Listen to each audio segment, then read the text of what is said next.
Good morning or good afternoon, depending where you are. And welcome to all you early birds. Now, Richard, were you the first? Richard Colbot? Am I pronouncing that right? Richard Colbot? If you were first, be sure to send me your address to ben.o.cichlid@gmail.com. I'm going to send you out a set of stickers. These stickers here, a full set, including a bonus sticker.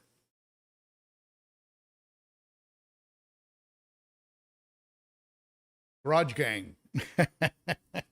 Just got that one in from Stick. I think it's called Sticker Mule, and on my shirt too. They made me a T-shirt. Get there. Anyway, the welcome everybody. We got more folks coming on here, and can I get a sound and video check here? How does it sound, folks? And how does it look? Does it look okay? Does it sound okay? Sound and video is good. Elijah Davis, thank you so much, my friend. Are you folks having coffee in one of these mugs? I'm watching you. So it's been a very, very busy week for me, as you can imagine, with a new granddaughter. And also, I had my son fly in, and his fiancee flew in from San Francisco to visit the new addition to the family. And of course, they both fell instantly in love with River, and it was very good to see, as a father, to see your son holding your granddaughter. It was just kind of a very special moment. And he's on his way to Ireland to open up and help establish an office for a company in Silicon Valley that's been it's been valued at about $7 billion. He got in very early, and he's going to go help open up Ireland, which is not bad for a 30-year-old young man who at age 4 was given a 50% chance to live. So he's come quite a way. He's very, very proud of that young man, and hopefully we'll see him back here for Thanksgiving. So he'll be bouncing back between Ireland and the States, and just amazing times for him and for us as a family, watching what he's actually going through. And very, very hard worker. Very, very hard worker. I was pretty good at sales, and that's what I did in most of my adult life, in my career. But he's off the hook. He's in a whole different league, and because of that, the company has really recognized his value. So, Jon Wallace, thank you for moderating today, and we have Jon Wallace, and GP is here. Hey, Gurvinder, good to see you, buddy. And I didn't send out any emails, but it looks like you folks all got it. Hey, Denny's here. So moderators are on duty, so everybody has to behave. And hey, Art Baglio's here. Hey, Art Baglio. Rita, what do you have there, Rita? Street artist extraordinaire? Street artist extraordinaire. Wow, are you a street performer? That's amazing. That's very, very cool. I really admire folks that get out there and can do that kind of thing. And thank you for the congratulations. Hey, Paul McCarthy's here. Paul McCarthy and Melissa's here. Thank you, Melissa, for those congratulations. And Brandon, the blind fish keeper. Be sure to check out his channel, and be sure to check out Jerry's Fish Room as well. Brandon sent me the some of the fish we're going to be talking about today. So nice to see you here, Brandon. And I had the pleasure of meeting him in Orlando at the Aquashella. And that was great, being able to connect face-to-face with so many of you there, including Jerry. Jerry Martin, one of my favorite people. And let's see. Hey, Sharpie's Models and Aquatics is here. Be sure to behave, sir. Just picking on you. And All right, Liquid Zoo, only fins. Boy, I love that. Love that name, Liquid Zoo.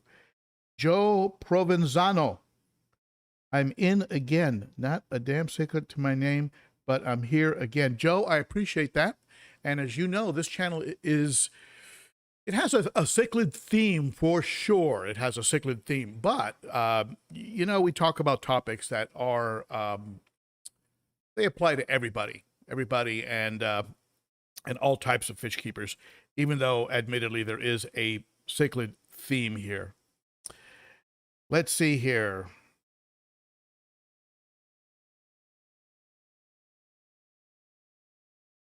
Mugawara, trying to find that FX6 video of tips and tricks where you drain the water out of it, closing one valve. Now,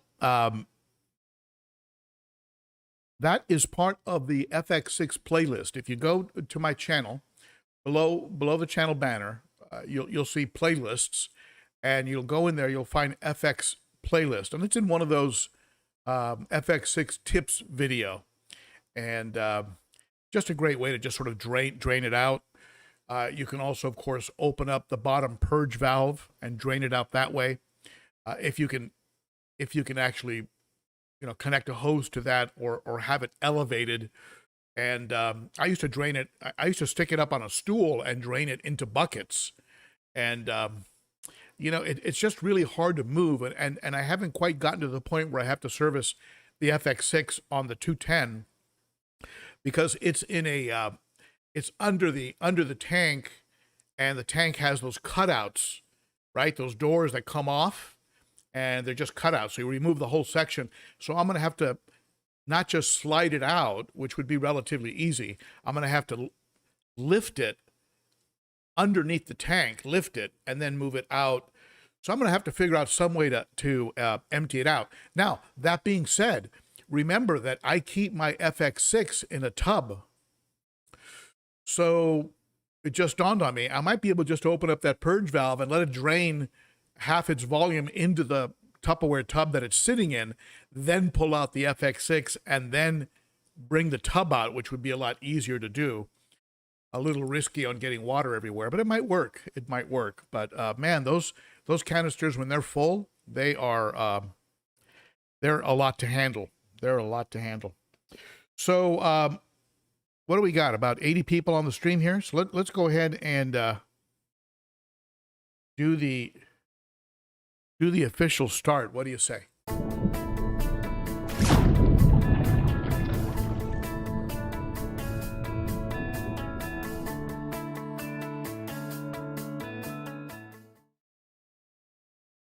There we go. So now we're official. Be sure to hit that bell, that sub button, and subscribe. I think we're right. We're knocking on the door of 40,000. I haven't checked this morning. I mean, maybe we're there already. I don't know, but we're like this close to 40,000 subs, which I don't know why that number I just find it just kind of like a milestone number. I imagine I'll feel the same way at 50,000, but at any rate, yes, definitely hit that button. And a big shout out to the sponsor of the channel. I get a lot of help from a lot of folks, and in particular from the Cichlid Shack. Be sure to use Shack Attack 10 for any purchase on food or meds or whatever you need. And if your fish order goes over $100, use Shack Attack 15, and you'll get 15% off on beautiful fish. Not just cichlids. It's he's got all kinds of fish. I'm going to show you some of the other fish I got from him, and just beautiful stuff. And for those of you who have supported the channel, I thank you. The Patreons are growing. The Garage Gang numbers are growing. I thank you, Patreon members. And you can also support the channel by using my Amazon link to get to Amazon, and also by picking up t-shirts and mugs and good stuff over at Teespring. So that's the end of the commercial. Got to pay those bills. This ain't cheap.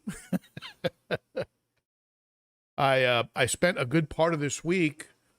I unloaded from my computer my editing software. It's called Vegas Magic. Used to be owned by Sony, and it's just software editing. It's just editing for software. And hey, Zen Ginger, good to see you here. Another moderator is in the house.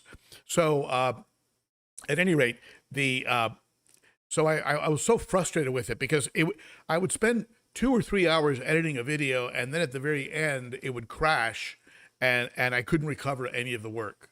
So it was just like, pull your hair out and scream. And I said, that's it. I'm gonna just delete it all, and so I did that. I released a video. The last video I released was actually done on my Apple phone, and so you probably noticed that video looked a little bit different. But at any rate, I'm trying to get DaVinci. I'm trying to get my wits around a software package called DaVinci Resolve. They offer a free version, which I worked with a little bit, and then they have a $300 fully loaded version. And I'm just trying to decide whether I need that much editing horsepower for the type of work that I do. So anyway, I spent 20 hours messing with editing software this last week, and it was quite an adventure. At the end of the day, I might just end up picking up an iPhone 13 and just doing everything on an iPhone. Very easy to edit with an iPhone. I have a package called Viva. It's a $10, $20 a year package, and it goes on your iPhone. Make it very easy to edit videos. Not as feature rich, but man, oh man, it's you can get a video out pretty quick. So again, quite the week, and I also had a delivery of some fish, which is what that iPhone video was all about, and I'm very happy to report that those fish are doing well. There were whenever you order fish over the to get shipped to you, it's always a bit of a crapshoot. I'll admit I've never received a dead fish from the cichlid shack. I've never had any DOAs from the cichlid shack. And I don't think I've had any from any of the other folks. I don't think I've ever had maybe one DOA from a vendor in Florida. But at any rate, whenever you order fish, it's a bit of a crapshoot. And Brandon, the blind fish keeper, Brandon Joyner, this was his first attempt at mailing fish. And wouldn't you know it, that UPS would have a glitch in their system, and they end up leaving the box sitting somewhere for an extra day. And apparently one of the fish in one of the bags didn't make it. And of course that creates a cascading effect. That fish starts to decompose, and the bag pollutes. I could tell right when I opened the box, oh boy, there's something bad in here. And it pollutes really quick. And so fortunately, one bag of fish was great, and the other bag unfortunately didn't make it. But I'm happy to report those fish are doing well, and I'm going to show them to you in a minute here. And Alex, yes, you're right. My friends at Elite Cichlids, a family business, lost a family member, and I'm not sure if they mind or don't mind that I talk about it, so I'm not going to go into too much detail. But a very key component of Elite Cichlids died, and it's very sad. And that person was handling certain responsibilities with the business. And if you know family businesses, very often one person will wear one hat and another person will, the other folks, they wear their hats. One person shipping, one person does all the accounting, one person is putting together products. Well, if one of those folks is not available anymore, everybody has to figure out what that person was doing. And if that person didn't leave everything written down in simple instructions, which most people don't, you have all of a sudden a 911, and that's what they're experiencing over there. So if you visit their website and it says the website is down or not available, that's what's going on. I spoke with I believe it was Jack and over there, and anyway, it's not a good, it's a bad scene. I really hope they hang in there, because I love those guys. I mean, they're just I think they've created a niche, you know, a position within the fish community for those who want something that looks good in a tank where they can keep real plants. I think that they have they've created a niche that's very, very important.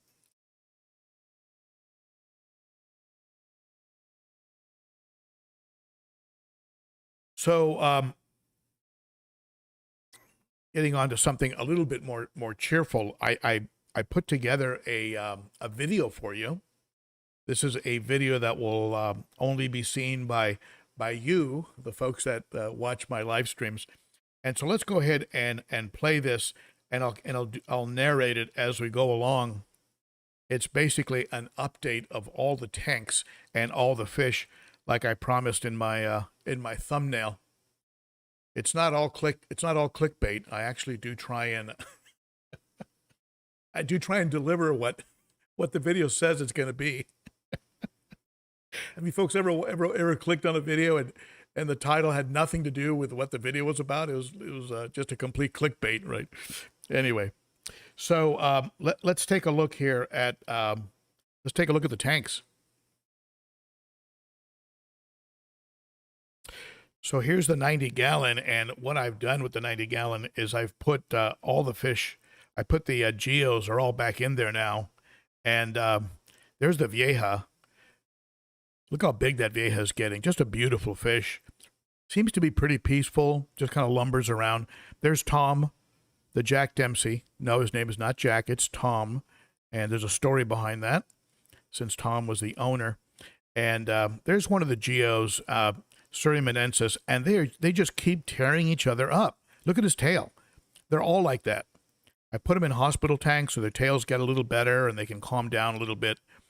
And as soon as I put them in, they go right back at it. And so I don't know what I'm going to do with the geos.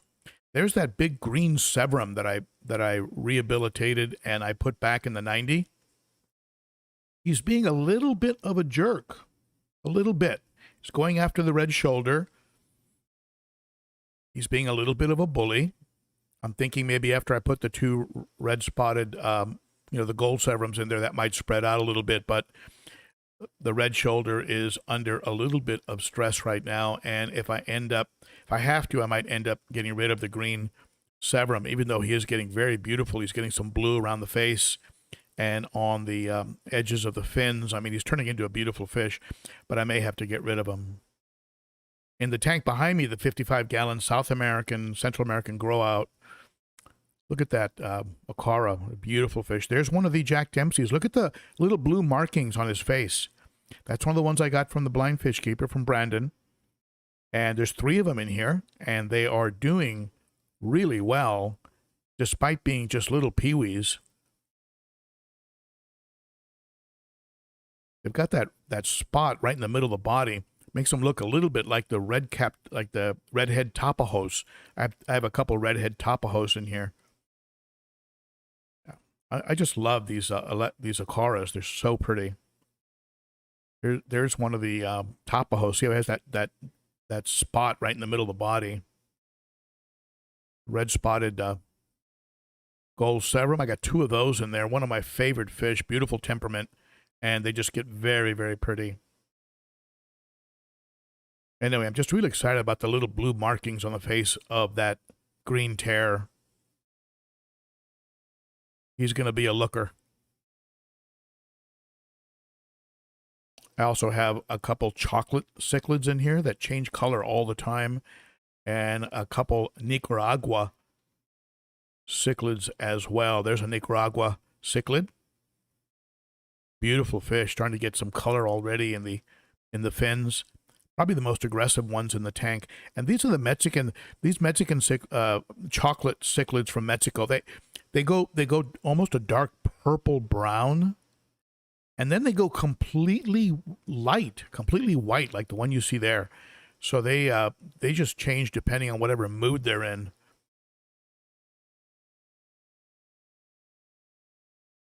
Kind of amazing to me the way they do that. This is my 29-gallon community peewee. This is my peewee tank. These fish are about a ½ inch or smaller. Some ember tetras in there, some wild caught cardinals, some cardinals in there, and some plants. I'm going to create a planted tank for my wife. Yes, I'm still going to be doing that project. I just need to get to it. I'm in love with these gold rams. I'm absolutely in love with these gold rams. I probably should have gotten a few more of them. And there's 2 of them in there. And this is sort of their quarantine grow out tank, and they'll be transferred to that 8-gallon Higher Horizon tank that I featured in a prior video. If one of the mods want to go ahead and get that over there. Something odd happened with this guy. I have him on video an hour before I had to fish him out of the tank, and he looked perfect. I come back downstairs, and he is torn to shreds. His tail was all the way down to the meat. One of his eyes looks like it was bit or damaged. His anal fin and dorsal fin are missing pieces. He got into it with somebody, and I don't know who, because I didn't see him actually being chased by any of the fish. I went out and like literally had lunch, came back down, and he was destroyed. So I had to pull him out and put him in a 10-gallon. Here's the 210. And as you can see, these guys are just doing well, and love that big spot. The only issue I'm having in the tank is with the Phoenix has a little bit of a foggy eye, which is why I keep doing some pretty large water changes. Keep that water fresh. Everybody else is looking good. That dragon blood really pops with that black background. Autopharynx tetrastigma up there. He was kind of the boss there for about a day or two. Now he's just kind of shy and keeping to himself. He's in with some fish that are much heavier and much more aggressive. The Venusa seems to be rather mellow. I was trying to get some color in that hawk, Malawi hawk. Even the bicolor 500 seems to be getting along okay, and they're probably one of the most mellow peacocks you can have, a bicolor 500, and he's not going to get that big. He's going to be, I don't know, maybe 5 inches. This is probably what you'd call the tank boss, living stonine. Never colors down, never shows spots like the Venusas. He's always fully colored up like in breeding dress. This fish is getting big and thick. The Kowini, I think is how it's pronounced. Look at the colors and patterns on this fish. Absolutely beautiful, and he is on my short list of suspects for who might have beat up that other fish.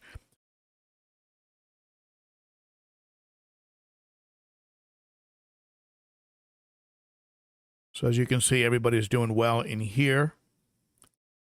Let's go over to the 55-gallon quarantine tank. This is the last batch of fish I received from the Cichlid Shack. And you can see they're all getting along. Even that eye biter is behaving. It's a shock to me how when I got peacocks, they just simply tore each other apart. Look at that sand diver. Boy, I can't wait for him to get some color. There's a spectabilis that's absolutely gorgeous. Taiwan Reef. There's a just obsessed with this spectabilis. Just the pattern on his body. I think we'll get a rare look at the tangerine tiger. Look at the stripes on the side of the tiger. How they're not uniform. I just love that about tangerine tigers. And of course, there's also a super red empress in there. And they don't seem to really be getting into it with each other. So that's the update on the tanks. And it's funny, but those big cichlids in the 55, they'll get up against the wall and stare at the little cichlids in the tank next to them. So it's like they're looking at them like possible lunch. So I've caught them several times, like 4 or 5 of them, pressed up against the glass, staring at the 55-gallon, with the little chocolate cichlids, and it's kind of cute in a kind of scary way.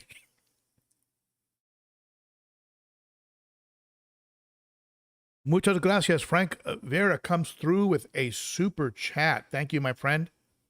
And I appreciate that, Frank.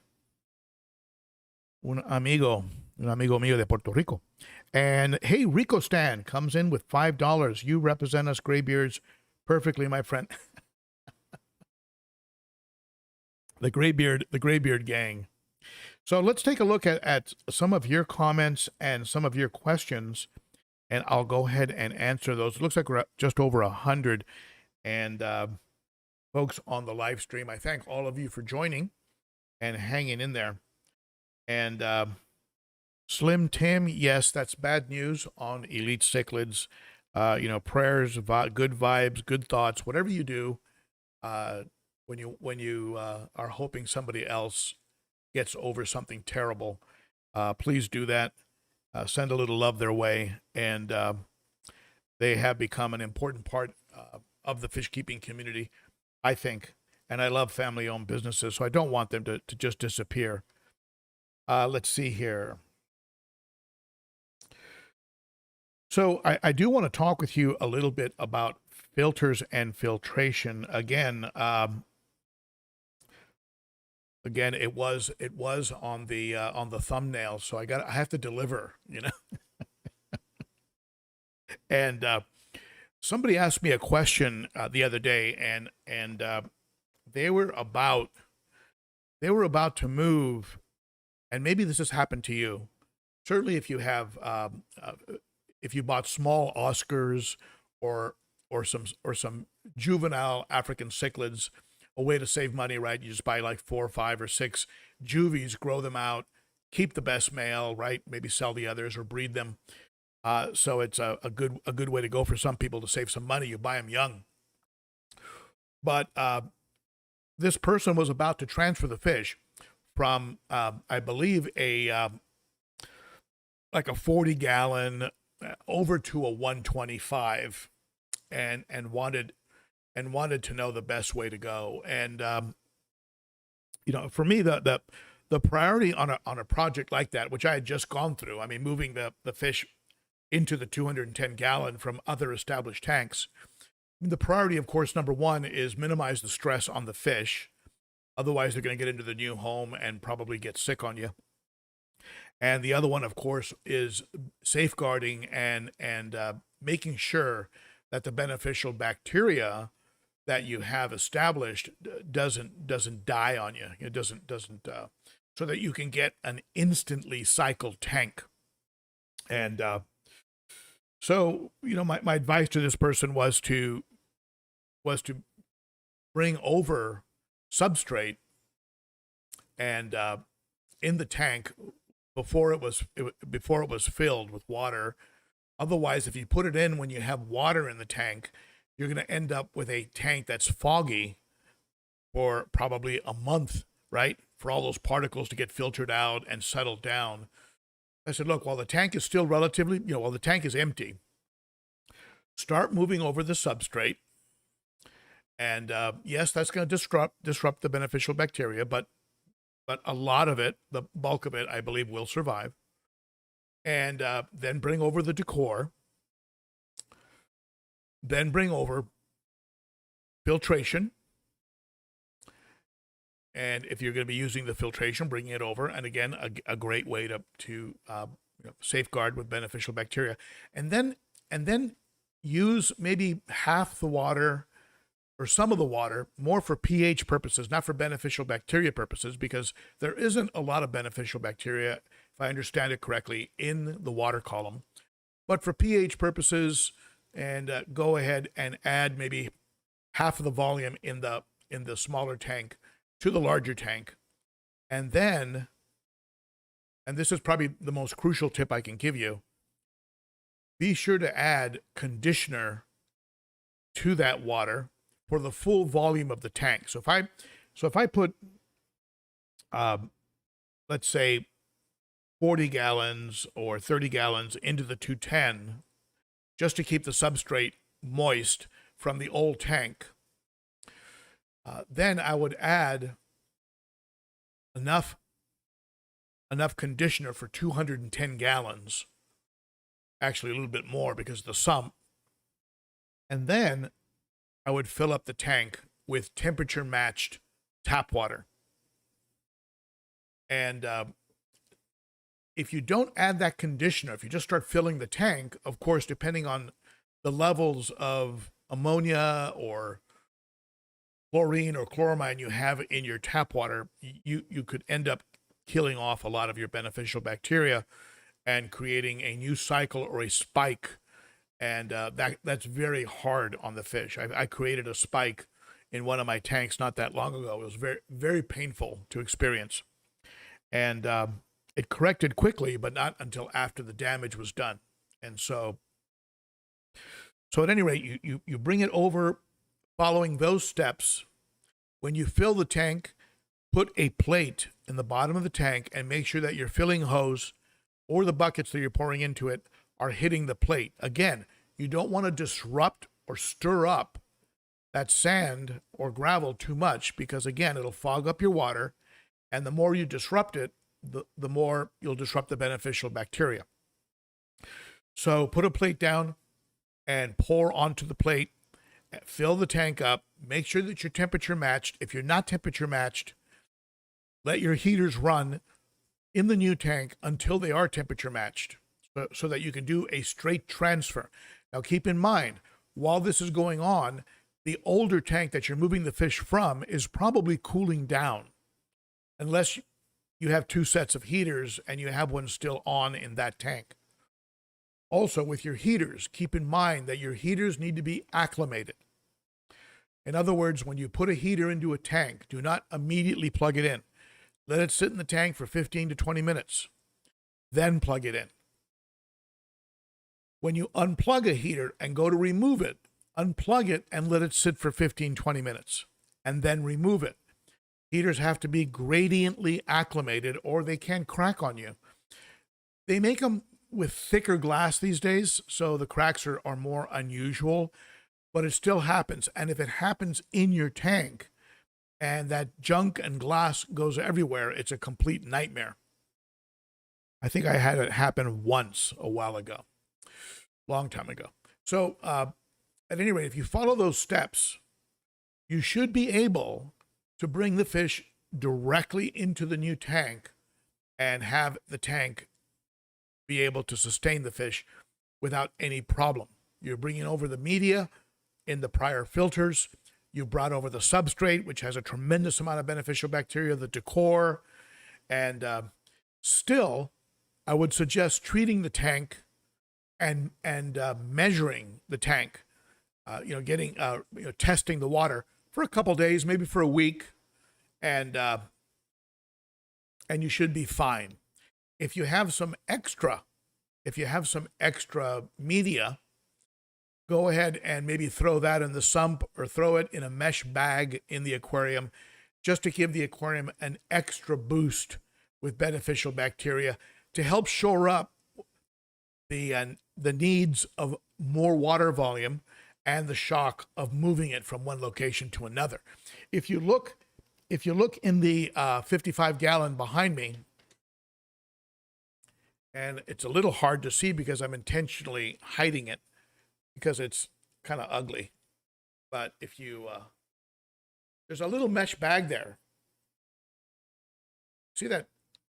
You see that mesh bag in the corner?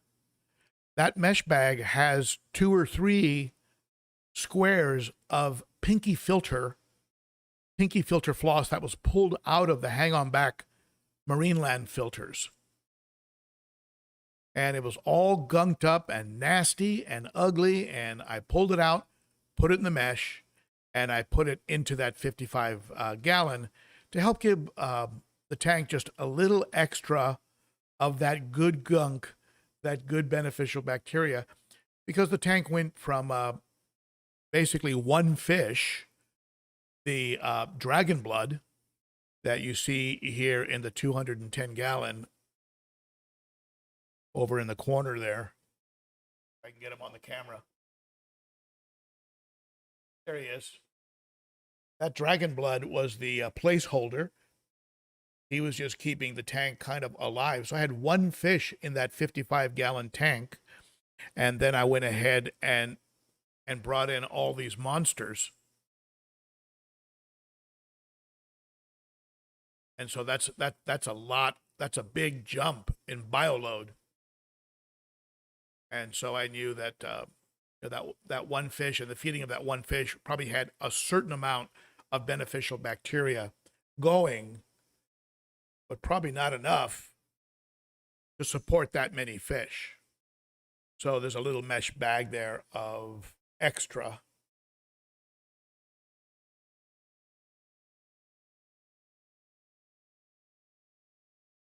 Center this. So if you do that, you're going to go ahead and have a successful movement of fish from one tank to another, and you'll thank me when you see them thriving without any hiccups. That doesn't mean nothing's going to happen. You know, sometimes you have a fish that has a little parasite, or maybe there's some aggression that weakens a fish, especially when you have African cichlids. So let's take a look at some of your questions and see what you have going on. And I think I caught all the super chats. Thank you for those super chats, folks. And also a big shout out to my Patreons. I think I mentioned that already. And Patreon is just a new way of helping to fund the build out of the garage and the ongoing expense of running the channel. I need a backup camera, backup computers, software, blah, blah, blah. Trips. I'm going to take a trip out to Glass Cages. It's 100 miles back and forth. Spend a day there. I mean, there's a lot of stuff going on, and your support with things like Patreon memberships, which start at about $3, is very, very helpful. So let's see here.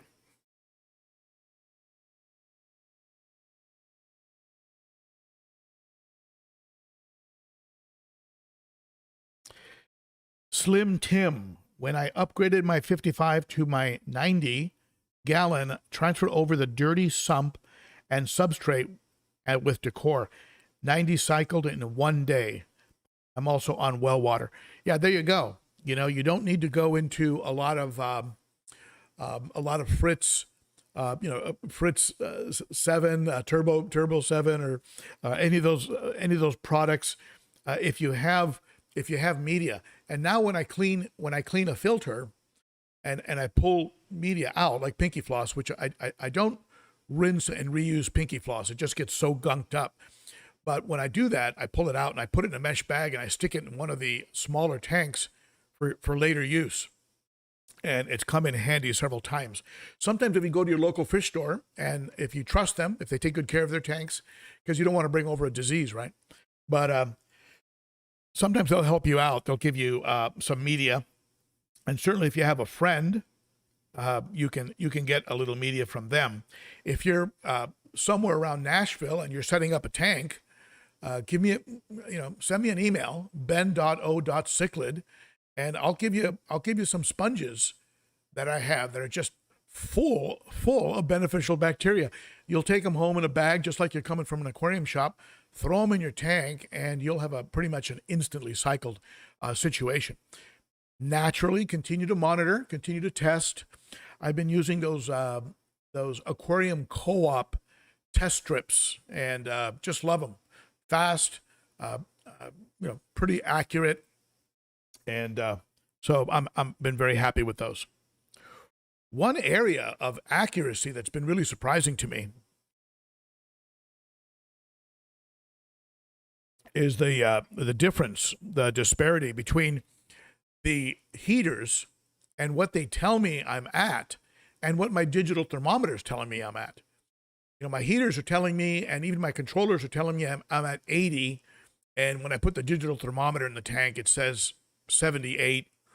And so just be on top of that. If you're somebody who really wants to have the tanks at 80 degrees, and that's important to you for a variety of reasons, uh, even though your heater digital readout is, or your controller is saying 80, do your, get a digital, a very accurate, trustworthy digital thermometer, usually around $20 to, on up. Don't get a real cheap one, and calibrate. And by calibrate, what I mean is, like either if your heater has a controller with a calibration on it, calibrate it so that it's accurate. And these AccuTemps behind me, those little those controllers you see there on the wall, those calibrate. So I can, after doing a digital thermometer readout, I was able to calibrate them, and they were both off by about a degree and a half to 2 degrees. And now they match the digital thermometer. Sorry about moving things around so much. Now they match the digital thermometer perfectly. So just something to keep in mind, especially if you're doing a, let's say you're doing an ick treatment, and you want to get that temperature up around 85 on a gradual basis, right? You're raising the temp up to about 85, and so you're very temp conscious, right? You want to make sure you get the right thing. If you're at 79 because your heater is way off in its readout, you're not going to be able to kill off that ick, break that ick cycle as effectively. Think it, because you're going to be in a misconception. So let's see here. I'm looking at your comments here. Danny, I have to I calibrate them to what the digital thermometer tells me. I have a digital thermometer made by a company called Taylor. If you go to my Amazon store, you'll see the Taylor digital thermometers. Things last forever. They're water resistant, and they give you a very, very accurate. Taylor makes like science stuff, like science equipment. So they give you a very accurate, very fast reading. And so either you have a calibration function on your controller, or you just have to make a mental note that whatever my heater says, it's actually 2 degrees off. So if you want to run at 80, you run that heater at 82, because it's off by 2 degrees. So you either have an actual calibration method, which will be in the instructions of what you have, either the controller or the heater, or you just have to make a mental note that it's off. So and please run your heaters through a controller. And yes, Slim Tim, 2 heaters. I have one heater, a 1,000 watt or a 900 watt titanium heater in the sump on the 210. There's a titanium, a very small, compact titanium heater in the sump. All of its controls are outside in what the company calls a controller. But it's not a controller. It's just what controls the heater, but it doesn't shut off electricity in the event of a malfunction, which is the function of a true controller. So that controller that came with that titanium, so-called controller, is plugged into a an actual controller that will shut the aquarium off will shut the heater off when it hits 80 degrees. The second heater that's going to be going into the tank as we get into the winter months and it starts to get between 10 and 20 degrees outside is this 800 watt dual heater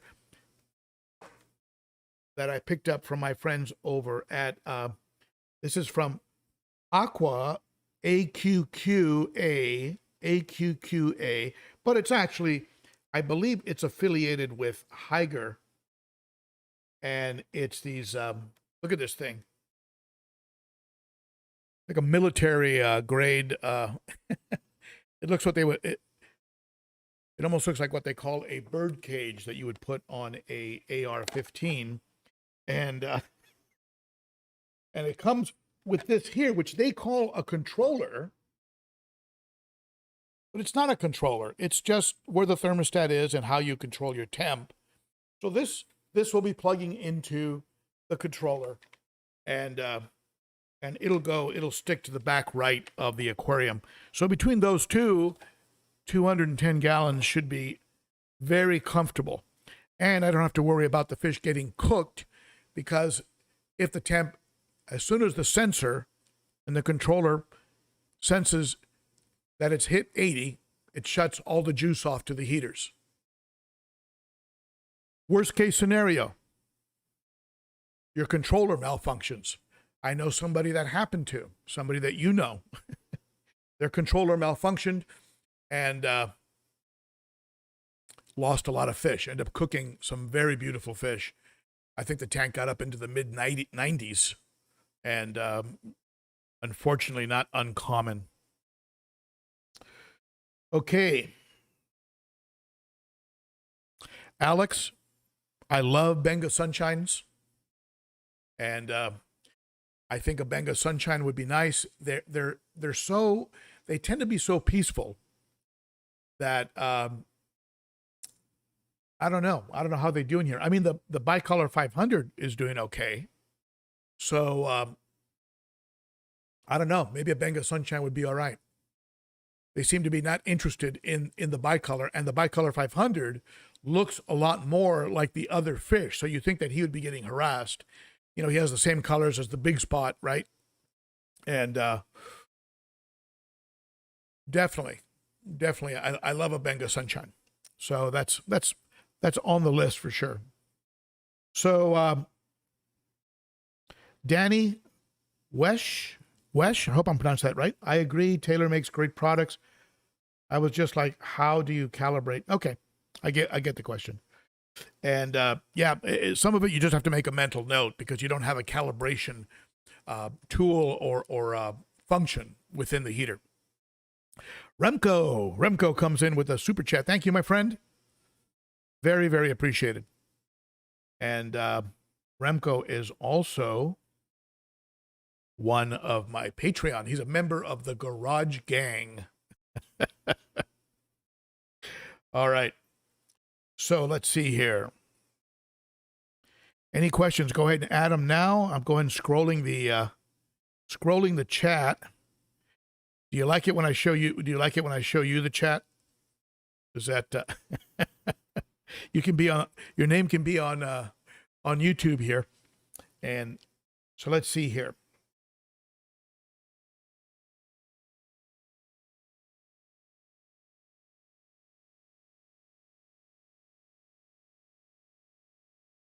All right, let's see. A lot of folks talking about heater issues.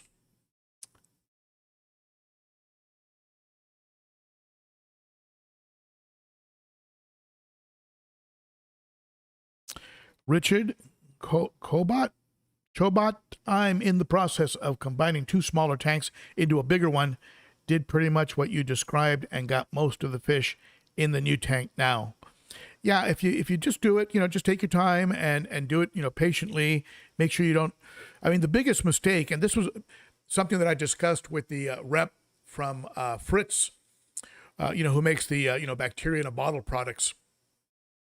The biggest mistake that people make is they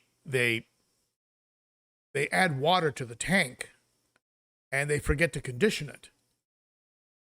So then they add their beneficial bacteria, and the beneficial bacteria dies off. So you have to condition the water, then add the beneficial bacteria. Well, the reverse is true. If you already have beneficial bacteria in the tank, like you do with every water change, you need to condition the water before it gets added or in the adding process. Because I go from tap to tank, I quit the bucket brigade. It was too much for my back.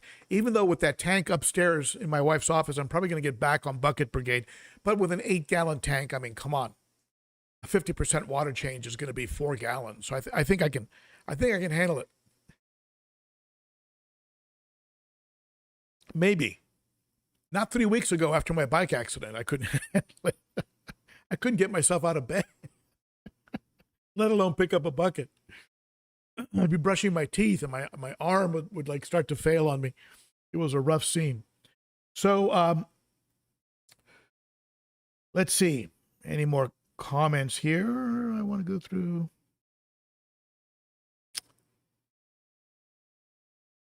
Be sure to visit Jerry's Fish Room. We're trying to get that channel up and going. Jerry's one of the good guys on YouTube, and he's got some nice looking fish. And visit Jerry's Fish Room and check out the Blind Fish Keeper as well. He's got some nice, beautiful plants, And I'm about to get into the world of plants. I have no idea what I'm doing. Traditionally, all of my plants just melt. So hopefully I'll have a better run this time. So let me shut this video down and all right. So boy, the hour just flies by when you're having fun. You know, I start these live streams sometimes and I think to myself, what's the topic? What do I have to talk about? And I start going and all of a sudden I look up and it's an hour. Now tomorrow I'm going to release a video and it's going to be about a product that was sent to me by a company called Reegugu, Reegugu. And it's a, see it here. And it's going to be all about the use of magnetic brushes in the aquarium. And I make a case for using these magnetic brushes. I give three reasons why I think that having one of those in your tank is actually a very good idea. Especially if when you're not using them, you can tuck them away in a corner. So check out tomorrow's video. I think it's called 3 Reasons Why You Need This. And I think you'll like it. And I was messing around with software, so we'll see how the video production looks. But check it out tomorrow, 3 Reasons Why You Need This Product for Your Aquarium. And let me know if you agree with my 3 reasons. Definitely comment below the video. And I just want to give a big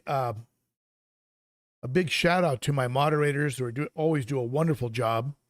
And Elijah wants to know what size tank is best for peacock only tank. You know, if you had asked me a year ago, I would have said you could get away with something as small as a 75. But in really studying the aggression levels of peacocks, looking back at that big batch I got from the Cichlid Shack and how they just shredded each other, I think they need more real estate than I previously imagined. They're definitely not, in my opinion, anymore the kinder of the, versus haps versus peacocks. I think the peacocks are a bit, certainly between each other, are far more aggressive than the haps. That doesn't mean that the haps don't go off. And when they go off, because they have so much size and thickness and heaviness, they can really shred a fish real fast. I mean, look what happened to that Eureka Red. I mean, he was, like I said, I went to lunch and I came back. For those of you who joined the stream late, watch the replay. I went to lunch and I came back and his fins were all the way down to the meat. I mean, they were, someone just gave him an unbelievable tune-up. I don't know who, but so I would say if they're small peacocks, you can start off with something like a 40 or a 60 if they're young, like an inch or so. But start putting away money for a 6-foot tank, for a tank that's at least 6 feet across, like a 125, because they're going to need that real estate. They're going to need, getaway space. They're going to need things that break up the line of sight, maybe some tall structures, some decor, something. And so I would say initially you could get away with something small. As they put on size, don't bother going from the 40 to the 75, because then you're going to want the 125. Go from the 40 to the 125 or the 210 or the 150. Just make the jump, because you're going to get there anyway. You can also mix in some haps. You can mix in some protomelis, right? Your tangerine tigers, your Taiwan reef. You can put in and some of the more mellow haps, right? Your Z-Rock.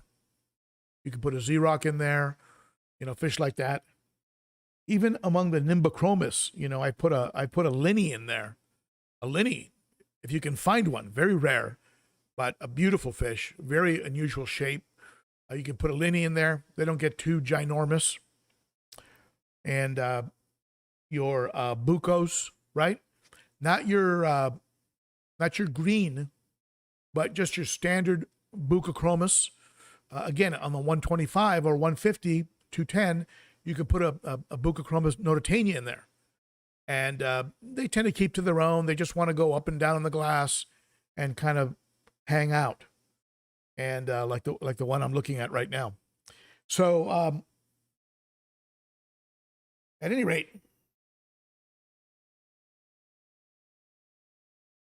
Sharpie's models in aquatic. I wonder how many bristle nose I could keep in a 120.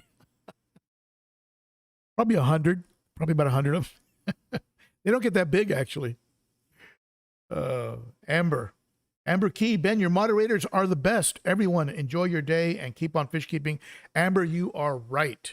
I always call them the best on YouTube.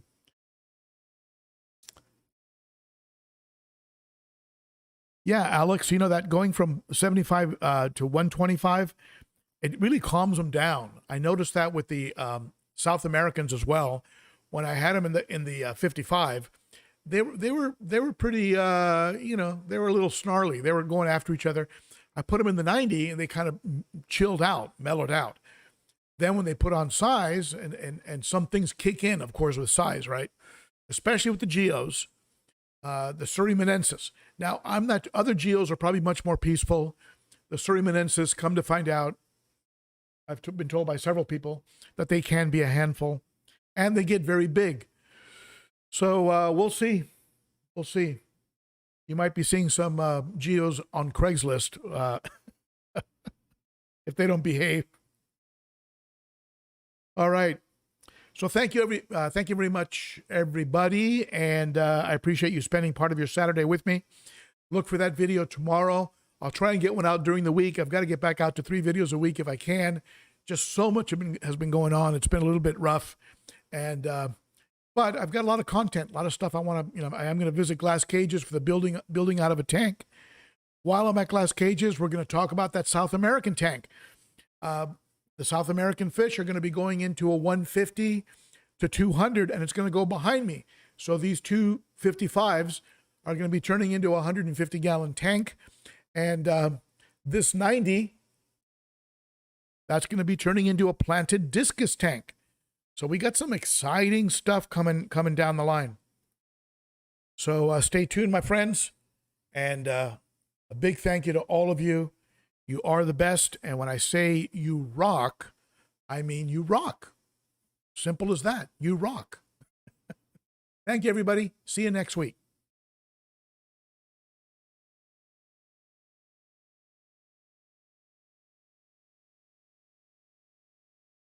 You're still here? Who knows Ferris Bueller's Day Off? Who's watched that movie? Remember that after the title? You're still here? Go home now. Bye, everybody.